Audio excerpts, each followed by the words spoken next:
Hi, this is Ishi Abel with the Horse Human Connection Matrix. Today I have with me Kai Brown from Wiser River Wellness. Kai is a therapist and he is using some new techniques in therapy that I want to hear all about. Welcome, Kai. Yeah, it's great to be here, Shay. Thanks for having me.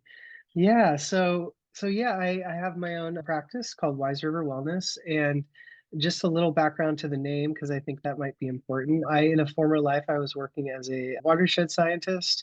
I was involved in watershed restoration, and the short story is through a lot of that work, which brought me into connection with community. A lot of different players come into how we preserve our watersheds. I realized my desire to bring people together and specifically with their connection with nature. And so as I transitioned into the mental health realm, I brought forward that aspect, which I think falls in the realm of what we know as sort of ecotherapy now. Um, and I believe ecotherapy, if kind of to give it sort of a definition or somewhat of an understanding of what that looks like, oftentimes in the therapeutic space, we focus a lot on the human to human relationships in our life and recognizing that we actually have relationships with all sorts of life around us, oftentimes the natural world. And our ancestors had a lot of relationships with the natural world, with the places they lived, with the changing of the seasons, with the flora and the fauna. And so recognizing part of what might be happening in our world right now is this idea of eco anxiety, this or eco grief, this reality that we are disconnected from the world around us, that we're moving quickly and we're not maybe taking in the place that we're in a deeper way that allows us to feel connected. I'm happy to talk a little bit more about where that comes in. Yeah. Yeah, that seems really important. I'm thinking back to one of my other previous podcasts and something someone said about you can't understand the organism unless you understand the environment, which I think is a very true, very, very general statement. But, as it applies to what you just said, our environment as a species has really shifted, and that disconnect has certainly caused and had lots of impact on how we respond and react to things. Yeah, absolutely. I think the majority of people now spend quite a lot of time on screens and artificial interactions with machines and various things. And there's a lot of when we think of sort of the somatic piece to therapy, so being in our bodies, like what's it like to be embodied in the world? We have a very cognitive culture. We have a very sort of heady culture. And to be in a garden, to have your hands in the soil, to watch the plants go from a seed to an actual vegetable or crop of sorts, to watch a river through the year and to see the difference in the water level that changes or the difference in the trees. This gives us an opportunity to feel not only the changes in nature, but to reflect along those changes with our own lives. It's very powerful. Um, mhm. It's like an anchoring force. I know those things are in my life. They're very grounding and very anchoring. So part of what you're doing is evidence-based, taking people out on a trail. Can you tell me more about that? Yeah, sure. So and I want to say it maybe seems very new, but it's not. It's actually something we've been doing a long time. We just aren't doing it as much anymore.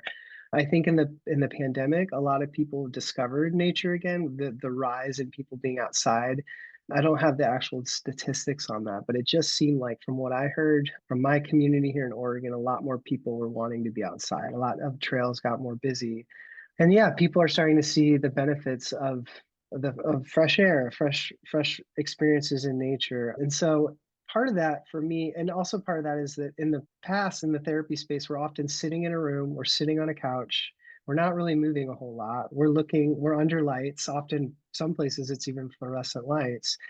And even as the therapist, I recognize I can't sit that long. It's a long time to Yeah. sit. And I have clients where I sort of invite them in. I'm like, hey, would we want to move our bodies more? Would we want to go on a walk? Let's mix it up. And even the act of just walking. So I think about I think 2 years ago, a book came out, and I can't recall the author at the moment, but it was a walk and talk book, and it talked a lot about the therapeutic benefits of walk and talk. Just getting out and walking with your clients, how that bilateral movement is almost similar to EMDR. It's Yeah, this, right. yeah. And so I'm just taking that, I have that idea, only taking it a step further. Like, let's do that with the intention of being in nature, and let's use the journey on the trail. What's it like to go on a trail with all the bends and the curves, or up the hill or down the hill? What do you notice in your body as you're walking? What do you notice around you? How do you open your vision? So often our vision is so focused directly in front of us. And when we cast our vision to a wider view, we actually create more space in our experience to feel the things that are arising for us. Yeah. So these are That's just some examples. Mhm. That's an interesting point about the perspective and the widening, because as I've spent a lot of time with horses, I know that my awareness for any small movement in the distance has sharpened, and that my awareness of looking peripherally much further because I'm with them has changed, because I'm with them and that's the way they see. So, Mhm. what you're saying makes a lot of sense, that it definitely broadens things. And I'm sure there's lots of metaphor that happens out there, right? Yeah, absolutely. I'm glad you brought that point up. Yeah, so like a great example of that is when I consider, like, what is it like to work through grief? Recognizing in our culture, grief is something that we don't have a lot of traditions for that. We don't have a lot of guidance, like what it's like to have loss and grief in community. And a lot of people are often hesitant to even reach out regarding grief. So nature can be really powerful for that. The ability to see that, oh, look, we're in a season of winter. Recently here in Oregon, we're coming out of getting closer to spring. And so as we move through winter, we can actually use that metaphor of noticing the trees falling back, the leaves falling off, things opening up. Sometimes that sense of sorrow that shows up that time of year, and that going in, and then the recognition that things will come back. Life prevails, life comes forward abundant again, and it's actually just part of a cycle of being human and being connected to the ebb and flows of the natural world as well. Yeah, I've often felt that in the garden too, as you see the flowers die back, and then as you learn more about plants, or as I have learned more about plants, noticing that, like a peony can live 100 years. A rose maybe 30, a marigold 1 season. So Mhm. yeah, there's that difference of all the variations of life, and how long bugs live, how long different plants live, how long different people live. Mhm. Yeah, and just I think to add to that too, like again, going back to sort of and again, I do still do therapy in an office, and I think you can't have this like ecotherapy in an office. You can have plants in your office. You can have even just the discussion of nature and what's that's like in people's lives. Um, for some people, nature can be actually scary, or they can have memories of nature being darker, harder in their lives as well. So I want to bring in that because I recognize that, not to make the assumption that nature is just, easy for people or always connecting, but it's more, what is it taking us to, and can we come back to it? Maybe there is an experience that was challenging with nature, and that even can be a part of the healing, to kind of go back out in nature and be with that, and sort of use that as part of the process. Like an exposure. Yeah, that's interesting. I hadn't thought about that perspective, because it's so far from my own experience. So if you're doing a lot of this, Carissa, who connected us, uh, Hmm. she and I have had several talks about evidence based versus theory based with equine assisted therapy. And I'm kind Hmm. of curious about how that plays in with the eco-therapy too. Like, is it a lot harder to be evidence based rather than theory based? And how do you walk with that? Yeah, that's a great question. So I took a training out of, so again, I would say my training from nature has come from the formal training. I'd say was being a scientist, being a hydrologist, and so really knowing like the science of ecosystems, and really kind of diving into systems thinking. When I was in school, that was sort of the begin. This was many years, 15 years ago or something at this point. But when I was doing my first master's, that was when science was starting to say, "Hey, this we have this we're really reductionist. We're not really integrated here. Like a biologist is not working with a chemist, and they're not working with a hydrologist." So at that time, there's a lot of effort to cross collaborate and start to actually look at like how all these sciences interact through systems thinking. And I'm losing my train of thought there. It's okay. Evidence-based and theory-based and coming from a scientific background. Yeah, yeah. So so the evidence of hang on one second. Yeah, take I'm your gonna time. come back to it. Totally take your time. Yeah. Yeah, yeah. Let me see here. Yeah, so I think where I was going with that was just the the the evidence that we have of ecosystem interaction and how we know these ecosystems interact. And then we start to put the human being into that. Like, okay, what's the evidence that we know about the human being in ecosystems? And so I decided to add to that through therapy by doing a training through Pacifica University. They have an ecotherapy certificate. And that training was helpful for me in the sense that it brought me to a lot of the evidence-based research, which there is a whole lot out there actually. And a lot of it actually comes out of Japan. There's actually a lot of movement there. In the Japanese culture, they now highly value their forests, so much so that they've taken forestry and they've taken the health department and they've combined them. And so they sort of have this idea of forest medicine. Wow. Yeah. That's potent. Hmm. Yeah, and what they'll do in Japan is they'll actually prescribe you, okay, we're prescribing you for your mental health to go out into the forest and to walk and to do what in Japanese is called Shinrin Roku, which basically means forest bathing. Mhm. And so there's actually quite a lot of evidence for this within that culture. And then there's also been a lot of research moving forward in the United States around, what are the benefits with people's anxiety when they spend a little bit more time in nature, or their depression when they spend more time in nature. Hmm. Yeah, really big stuff. So there's no problem with insurance covering just because whatever you're doing normally as a therapist in the office, you're doing it the same with the same evidence-based criteria when you're on a trail or when you take people out. Well, that's a great question or a great point you bring up. So there is a challenge with insurance, and that's actually probably one of the biggest conversations people are having around this, and one of the big, for some, stopgap. So reason being is insurance is really concerned with HIPAA compliance often. And so one of the ways that people work with that is they meet insurance requires us to meet at the office. So people will often meet at the office. And then you'll have like a walk and talk form or some outdoor form that basically your client says, yeah, that I would like to do that. And they sign that form. And then that allows you to leave the office and to go out on your walk or out in nature back to the office. But that being said, I think that's a big challenge. Like I think there are actually a lot of therapists that are not using insurance if they really want to do this work, because to take a client out into the wilderness or to meet them in the wilderness becomes a challenge with insurance. And so one of the ways I navigate that is I do the meet at the office, or I have some clients that unfortunately I might write them a super bill and I might be meeting them out in the woods, and so that way I'm not directly involved with their insurance but still trying to provide them a way to get reimbursed if need be. Do you have Yeah. any? It seemed like in our last conversation to prep for this, which was quite a while ago, we got Yeah, kind of busy and I life dropped the got ball. busy.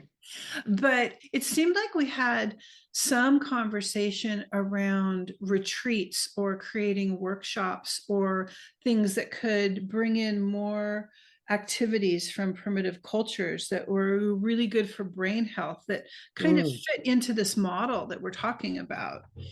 Have you had some ideas about that or some visioning or even some experience? I have, yeah, I definitely have. So one thing I've done the last 2 years I should mention is there's a festival up near outside Portland called Love Oregon, and it's a festival that promotes all. It's a lot of people from Portland, but promotes all things Oregon, the food of Oregon. It promotes music. And then there's also like a mental health and a wellness side to it.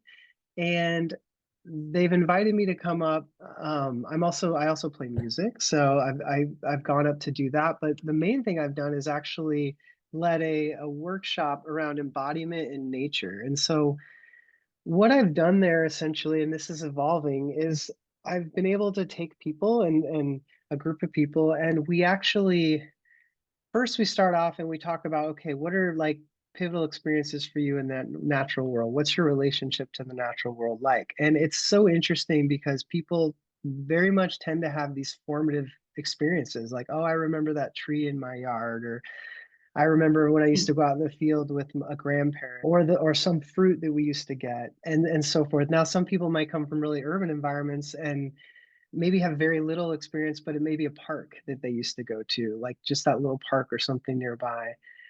And then I start to talk to people about what's it going to be like today as we move through the woods. We're going to slow down, and I'm actually going to have you all go off in different directions. And I'm going to have you listen deeply to nature, listen to the rhythms. This is where some kind of music comes in. Like what are some of the rhythms or the sounds or the music that you hear in nature? And then how do you also sort of embody it? Like when you're walking, I want you to walk barefoot potentially, and I want you to walk like maybe you're an animal, or maybe you're swaying like a tree, or maybe there's a plant you see and you notice how it moves, and I want you to move with it. So Nate, there's so much movement in the natural world. And so what's it like to actually try to take some of that movement and those sounds and bring that into your body? People have really different experiences with this, but often they come back and there's generally just like a sense of like, wow, I felt like I opened up. I felt like I was freer. I felt maybe a little more wild even. I think sometimes we feel that we can't be wild and we can't be free in our bodies. We're so often so constricted in how we can move. So it's playful, it's fun, it's expansive in that way. That's really beautiful and somatic. And, it reminds me of some of the things that I've learned about, how we can connect with horses too. We can connect with nature that way. But Mhm. giving people permission to move in their body and to imitate nature is, I mean, for a lot of people, I know that's just got to be huge, huge. But it's also where there's an intersection between that and different types of dance, like, in modern dance and in ecstatic dance, sometimes with prompts, they will talk about similar things. And in learning how horses and animals connect, they often connect through rhythm, which is something that is out of our awareness a lot. And even Mhm. falling in step with a horse or with other people, that rhythm that's created is also takes us there. Like all of these things define those connections and environments. So I can see how incredibly rich that would be. Mhm. Yeah, absolutely, absolutely. And yeah, and again, I think that in a somewhat mechanized world, it's in a linear world where we sort of see things in a mechanical and in a linear way. It's sort of this opportunity to say, let's move let's move with the natural rhythms of things. Like let it go. Let's be a little open and free in this. Um, and also, I spoke to that word linear. I Nature is so cyclical. It's so rhythmic, and things aren't always linear. Um, and and so again, when we think of systems, we think of like feedback loops. We think of, things shifting. And so recognizing like, I guess when we go back to grief or we go back to some of these emotions, that these aren't the healing process is never linear in addressing these things. Not at all. I totally relate to that. I don't know if I'd shared this with you or not, but I've said it a couple of times now on the podcast. I have my youngest son passed away 3 years ago, and Mm, the roller yeah. coaster of the grief that I have experienced, where there's just no control, no bounds. You don't know when it's going to hit you, where it's going to take you, when your body's going to say, okay, we can't do this anymore and still function and shut it all down, only to have it like erupt at the most, unexpected time all over again. Like I totally get how it's not linear at all. And Mhm. allowing that I'm so grateful that I was allowed to allow that and that I've had some help guiding me through some of it too. But yeah, Hmm. huge stuff, huge. Hmm. Yeah. Yeah. Had you been in, had you utilized any of nature in your healing process or any Absolutely. rituals? Yeah. Every single day I'm fortunate enough to have a creek in my backyard, to have a park down the street where the creek is, and I would walk there every day with my dog. I would go Hmm. out, just going out to take care of the horses puts me there, following them around, and then seasonally gardening, uh, and Hmm. all of that. Like I have, because I'm autistic, because I have a really sensitive nervous system, because I've had a ton of trauma, Hmm. somehow my intuition has had me arrange my life where all of these things have helped tremendously. I can't imagine going through what I've gone through and being in an urban environment without access to these things every day, multiple times a day. I don't know that I would have survived. Hmm. Yeah, I hear you. And I love that you brought up your nervous system because I think when it comes down to it, that's a lot of the evidence-based research around nature is that it really gives our system, we're co-regulating with nature.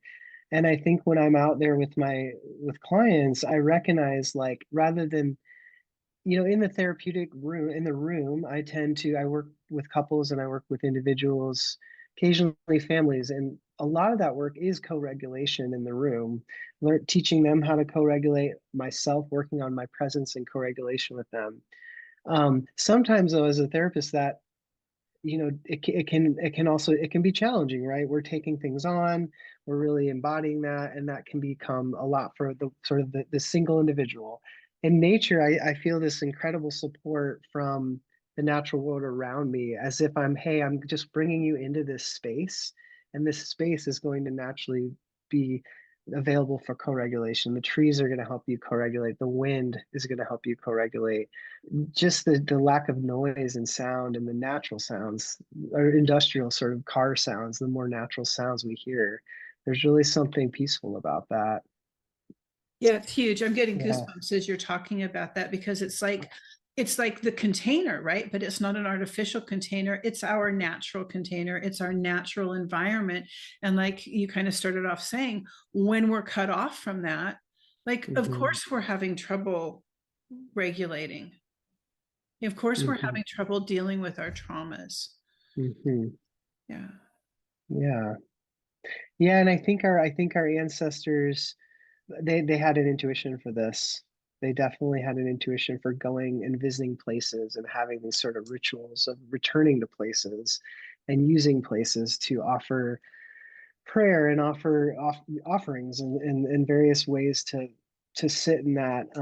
One thing I'm on a journey too is, especially getting into this, is sort of looking at like what are my indigenous roots, like what's my background, recognizing that one of the important pieces about the ecotherapy is that we it's our own journey to find what our ancestry is like, and not to necessarily, we can often appreciate and we can pull from other ancestries, but often it's a journey of what's ours like and how do we bring that. And so I've just started this, but I have a lot of Irish in my background, and so I'm very interested in like Celtic shamanism and really like what was involved in that ancestry in terms of how people would go out in the hills and spend many days in the hills, many days sort of going out on spiritual quests in order to come back with more awareness, with a deeper sense of their place in the world. So not just connecting to environment, but connecting to your DNA through your ancestry, specifically in those rituals. Yeah, that's Hmm. beautiful. Yeah, Yeah, really good yeah, stuff.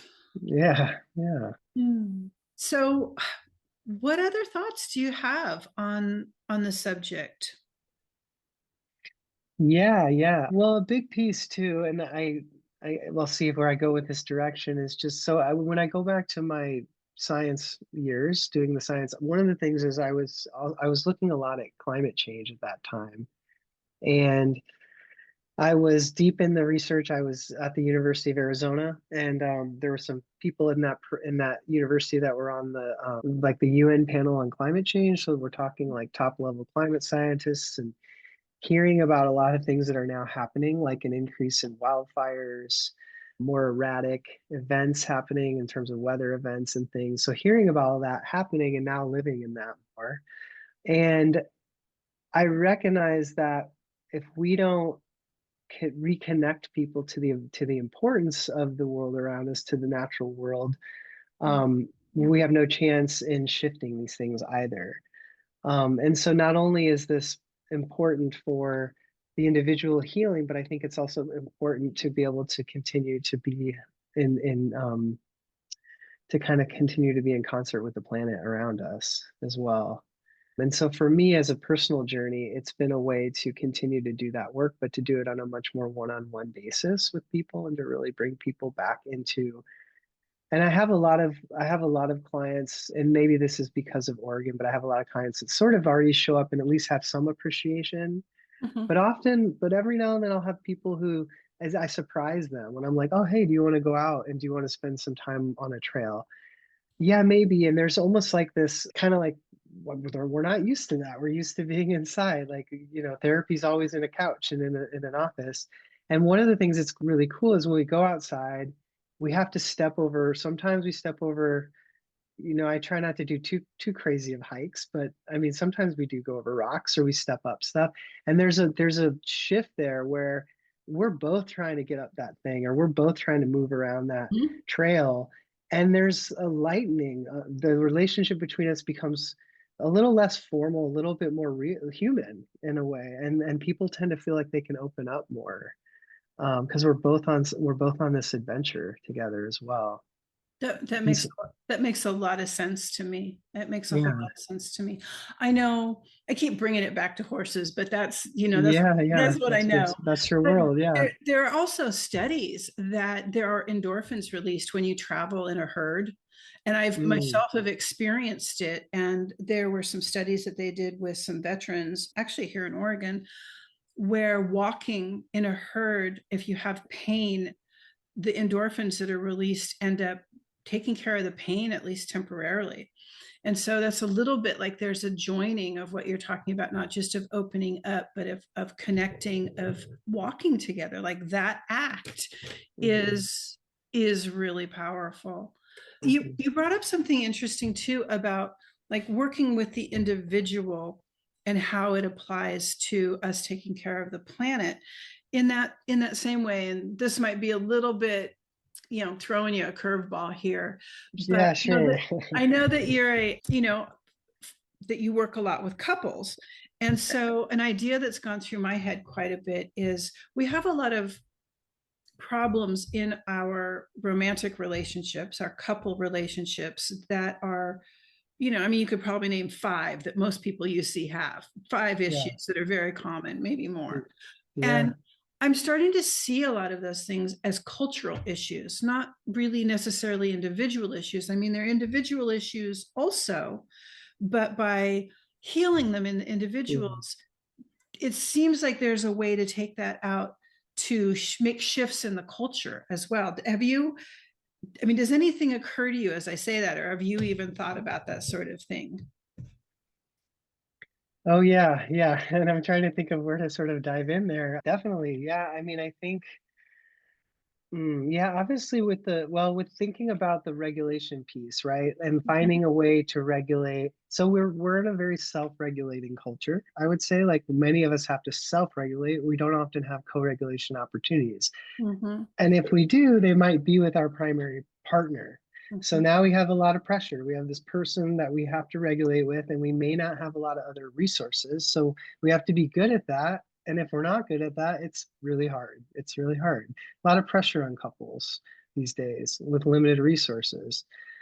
So I think as the individual can find sacred spaces, and getting back to being outside or again even being around plants, being around, recognizing there's a lot of connection other than the sort of human to human, it allows people to build that sense of regulation and resiliency to then bring that inner peace towards relationships. Another piece too is I've actually taken couples outside. I do a lot of, I do in the summer, in the people are really into it. I might do it in the rainy season, but it'd be a little more tricky here maybe. But I've done a lot of work in parks and outside in long rivers with couples too. And it really feels different. I think people show up, we're sitting under a tree, and we use that tree to start the session. Like, notice the tree above you, notice the way it moves, notice what's showing up for you in your body.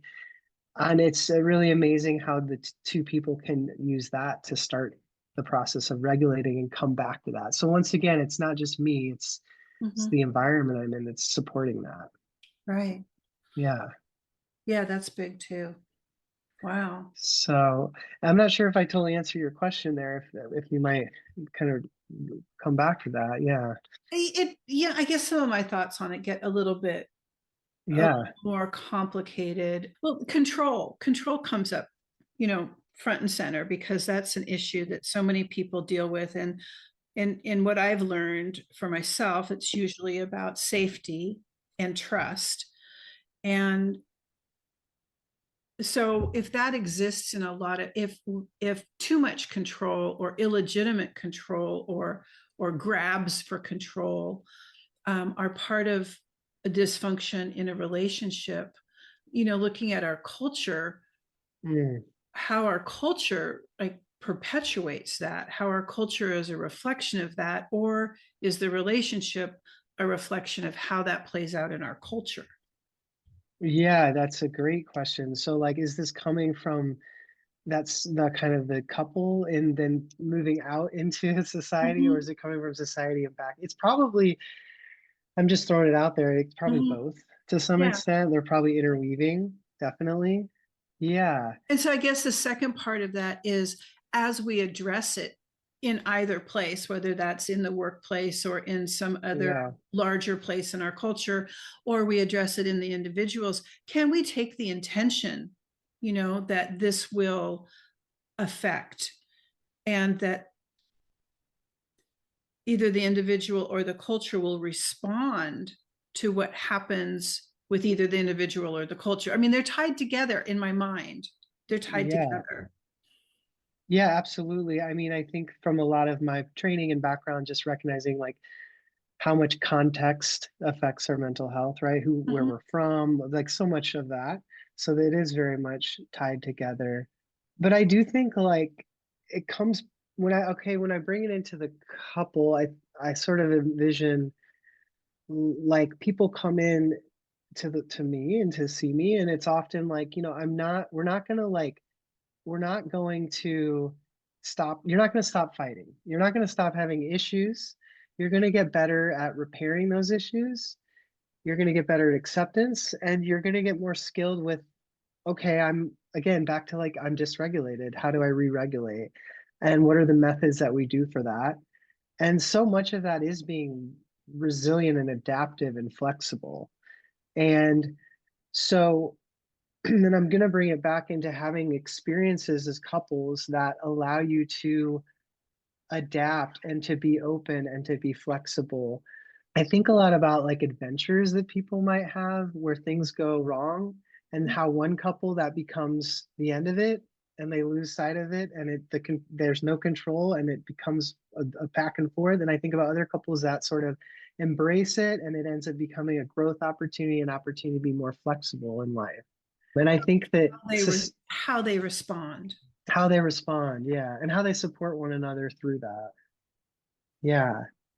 And I think in right now societally, we're like, there's a lot of desire to control still, obviously, and there's a lot of pushback to that too. There's a lot of people that want to see shifts in that and see changing these systems, like not just going into the system and tweaking part of the system, but redoing the whole system itself potentially. Yeah, I think we have a lot of that coming. Uh-huh. Yeah, For good or bad or whatever that looks like, right, right. It's yeah. time for some change. Yeah, Yeah, it's absolutely. happening. Hold on. Yeah, Yeah, yeah. yeah. No, that's good. Yeah. Yeah, the perspective, the attitude, what we're able to do with it. But at the heart of all of it is this regulation, the ability to regulate. And that is so tied to our environment. And you're able to take people back there and reestablish that. And to me, that is really powerful work, and work that's just going to keep catching on. Thank you. And I think I'll give you an example as it comes up because maybe it's helpful to get. So I had a couple, this was like, oh, maybe 3 years ago. I was living in Bend, Oregon for a little while. And that's where I was, this was before I was a license and I was working, yeah, under a supervisor over there. And thankfully this person was willing to like let me go out and stuff with clients. And again, a lot of the clients over there would ask me like, hey, can we go outside today? We really want to do that. We'll meet at the office. So I had one couple that I walked down to the Deschutes River and we sat on some rocks on the river. And, I'm checking in. It's just, you're always checking in, right? And you're kind of feeling where people are at and making sure people feel safe. And we sat down on the rocks and then it started to rain. The clouds came, not a lot, but it started to drip a little. And it was just this interesting moment of me being like, okay, maybe they're gonna want to bail on this, and maybe maybe this is. I was kind of nervous about being outside with them in this setting, and sure enough, they just said, you know what, we're good, it's fine, let's all sit here. It wasn't cold or anything. And they started to laugh, and then the rain came down, and it became like this something shifted in them. They had been fighting a lot, and suddenly, like, they were having this experience of slight discomfort, but also an aliveness and a sense to sort of take these things that often were control issues, and suddenly realize we don't have control. It's kind of getting wet. We're okay with that, and we're actually seeing each other differently now in a way that's opening up. And that there wasn't a lot I did there other than be in that space with them in that moment. And later we kind of reflected on that though. So yeah. Yeah, those are the types of things that are so rich and get provided. I mean, it always seems like the right thing gets provided at the right time. I mean, Mm. there's a synchronicity to some of the things that I've done with the horses and with nature and people too, that it just shows up. I love that you said that word, yeah, because that is very true. The synchronicity of, being out in nature. And I also had a client once where we were sitting by a river and it was one of the last sessions we had. And a group of ducks just kind of swam right up to us and literally sat there that we'd never happened before.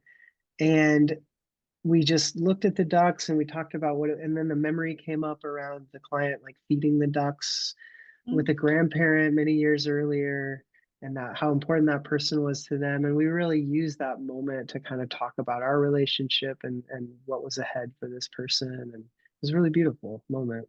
Yeah, Yeah. yeah. Yeah. Lots of moments like that. Yeah. Well, I'm feeling like our conversation feels pretty complete. Is there more you want to add? I just want to say thanks for having me here. Yeah, And well, thank yeah, you. and I hope that people who are listening, I hope that they take something from this and spend maybe a little more time outside or find a way to deepen some kind of connection with the world around them. Yeah. Yeah, good words to end with. Yeah.